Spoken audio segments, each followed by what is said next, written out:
দেখো তোমাকে কে ফোন করেছে। লাউডে দাও। হ্যালো। আমি রাহুল, চিনতে পারছিস? ও কেমন আছিস? ভালো, তুই কেমন আছিস? আমি ভালো আছি। তারপর বল, কি খবর?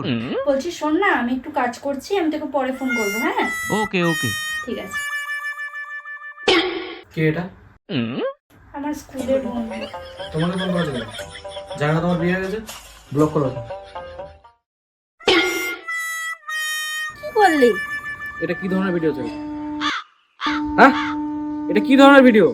ভালোই তো, আমি তো শাড়ি পরেই ভিডিও করেছি। শাড়ি পরেছো? এটা কিভাবে শাড়ি পরেছো? শাড়ি পরা শেখোনি তুমি? এখন ডিলিট করো। এই ছেলেটা কে? তোমাকে হাই কেন লিখেছে? কি? আমি তো চিনি না। আরে এখন যে কেউ কাউকে হাই লিখতে পারে, তাহলে কি হয়েছে? যে কেউ কাউকে মানে? যে কাউকে হাই লিখুক, তোমাকে কেন লিখবে? এখনই ব্লক করো।